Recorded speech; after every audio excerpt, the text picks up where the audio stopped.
whomsoever Allah, my creator and yours, wants khair, goodness, general, for him or her, what does he do to them? Allah, give them more money, give them big homes, more cars, more vacations? No, يفقهه في الدين. Teach him or her the inner meaning of this beautiful Islam.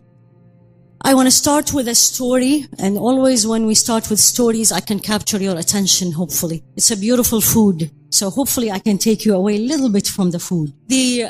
One of the icons of the Hanafi school of thought is Qadi Abu Yusuf. He's a very famous student of Imam Abu Hanifah, and his student narrated this story. Qadi Abu Yusuf was an orphan. His father died at a young age. They were poor, didn't have much. So his mother decided to send him to the market to work and make some money to support himself. However, Qadi Abu Yusuf in the market found the halaqah, the class of Imam Abu Hanifah, and he used to sneak out from work, go and attend the class. The mother knows about it, go to the class, pick him up, put him back in the workplace. This is day 1, day 2, day 3, day 4. Finally, she came to the class and Abu Hanifa was sitting. Qadi Abu Yusuf, a young man, sitting there. She looked at Abu Hanifa, Al-Imam Abu Hanifa, and she said, you know what? You're ruining my child. You're spoiling my child. You're taking him away from our source of income that can help him. Al-Imam Abu Hanifa, the faqih, as Imam Shafi'i used to say about him, كل الناس في الفقه عيال على أبو حنيفة. Every scholar of fiqh is a child if you compare him with Abu Hanifa. So he looked at her and says, woman, leave him there. Let him learn. One day he will eat al-faludaj. It's a kind of dessert that only kings and high rich people, dignitary, eat it. She looked at him and says, what? Took her child, moved, looked at him and says, by Allah, Abu Hanifa, you're getting old and I think you're losing your mind. Years later, before that, Abu Hanifa decided to take him out of the market, pay him daily what he was gaining from work, and he taught him. Years later, Abu Yusuf become the Qadi of Baghdad. The judge of Baghdad is like the Supreme Court these days. And one day, he was sitting with Harun al-Rashid, Amirul Mu'mineen, the leader of the believers. And then they were eating and they served them dessert. And guess what was the dessert? Al-Faludaj, what Abu Hanifa predicted. So he looked at it and he starts smiling. So Harun al-Rashid looked at him and says, why are you smiling? It's a dessert. He said, nothing, Ya Amir al-Mu'mineen. It's nothing. He said, no, you need to tell me. So he told him the story. And Harun al-Rashid says, may Allah bless Abu Hanifa. He looked at you with his heart. He didn't look at you with his eyes. And look what this brought up. Al-Qadi Abu Yusuf. Every time I come across this story, I remember a story happened to me in Jeddah, where I studied Islamic study. After I moved, I had to work to get, for logistics reason, to get permanent visa, to stay in the country and to study. So one day I was in labor and delivery. As you, some of you, most of you know, I'm an obstetrician gynecologist. So they called me for a delivery. Next day, I had fiqh exam.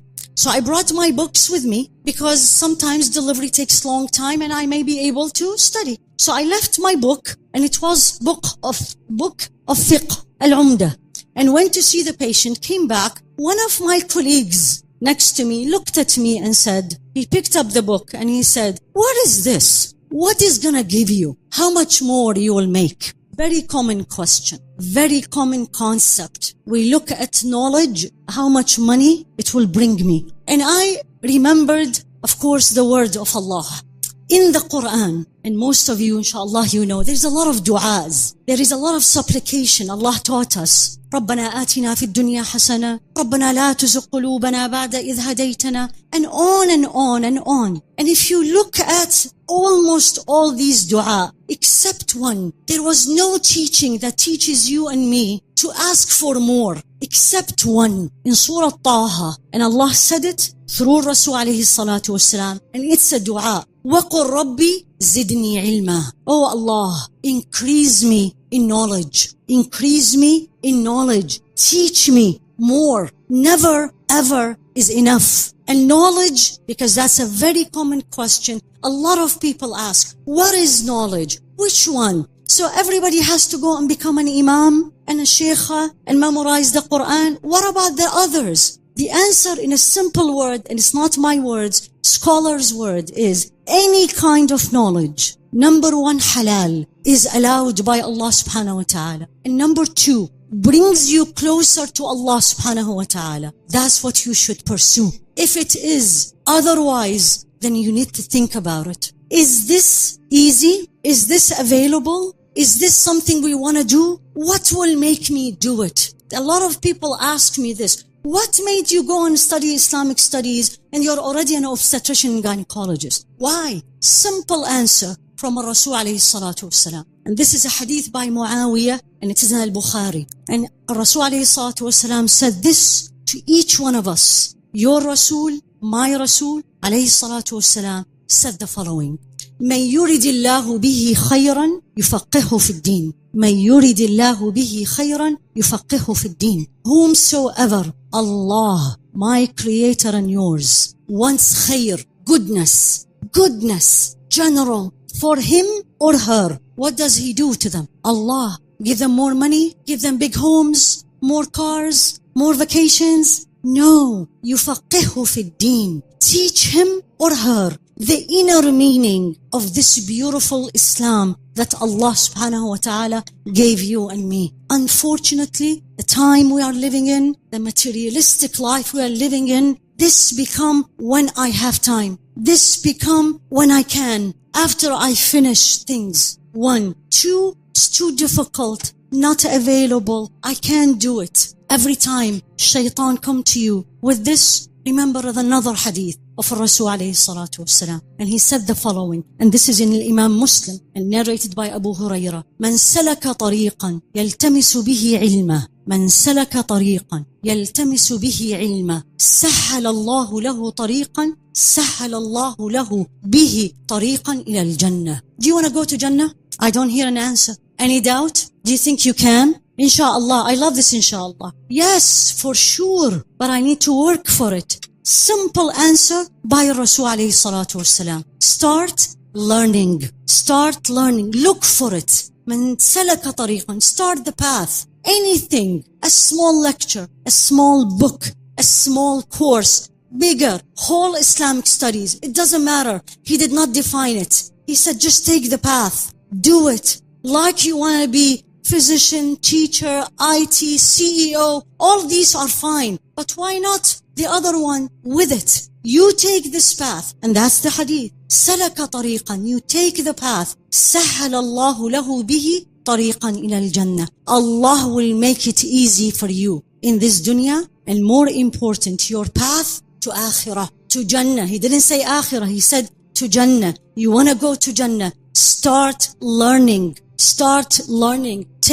Support students who wants to study Islamic studies. They want to be a lawyer, but they want to be a lawyer with learning Islamic rulings. Both together. Two of them together. So focus on this ilm. Focus on learning. Do you want to be looked at as someone with a status? Sure. Do you want people to invite you everywhere? Look at you, they want your company? Sure. Do you want to be in Jannah in the Akhirah but not in the first level? Up high? Absolutely. Learn. Allah said that in Surah Al-Mujadala. يَرْفَعِ اللَّهُ الَّذِينَ آمَنُوا مِنْكُمْ وَالَّذِينَ أُوتُوا الْعِلْمَ دَرَجَاتٍ. Allah will elevate the believers, true believers, and those people of knowledge. People of knowledge, He, Subhanahu, will rank you up in stations, in levels of Jannah, not the base. Higher up by the fact you learned. I don't want to take too much of your time. 2 more points. And this goes to the sisters specifically, but the brothers' help is needed. Everyone in this room, a mother already, a mother to be, or wants to be a mother. And there is a famous poetry. People who know Arabic in this room probably knows it very well. And this is the poem. The poet is actually Haifaa Ibrahim. He's a very famous Egyptian in the early of the previous century. and he said the following: الأم مدرسة إذا أعددتها أعددت شعبا طيب الأعراق. Mothers or mother is a school. Mother is a school. If you prepare it well, you will prepare a very well generations to come. Mother, school, if you prepared her well, you already prepared very good generation to come. Last point I want to share. تعلموا العلم. This is a line from Sayyidina Mu'adh ibn Jabal, famous Sahabi, who Rasul alayhi salatu wasalam looked at him and he said, Ya Mu'adh, inni uhibbuk. Rasul alayhi salatu wasalam looked at him. Imagine this is you and me. And he said, Ya Mu'adh, I love you. I always say, I wish it was me. And I'm sure all of you. And he said this, it's a long hadith, but I'm going to choose just few. And he said, تعلموا العلم. Learn this knowledge. فإن تعلمه لله خشية. Learning this knowledge for the sake of Allah will lead you to the awe, love and fear of Allah. وطلبه عبادة. Seeking this knowledge is an act of worship, والبحث عنه جهاد. Looking for it, buying the book, finding the book, look at the website is jihad, act of jihad. ومدارسته تسبيح. Studying it is an act of glorifying Allah, I will end up with what I started. وقل ربي زدني علما. Ya Allah, I implore to you in front of all of you that each one in this room give us and increase us in knowledge. One, and the dua I started with, I will end up with. Ya Allah, teach us what is beneficial to us and benefit us from what we already learn and what we already know. Jazakumullahu khairan. Assalamu alaikum wa rahmatullahi wa barakatuh.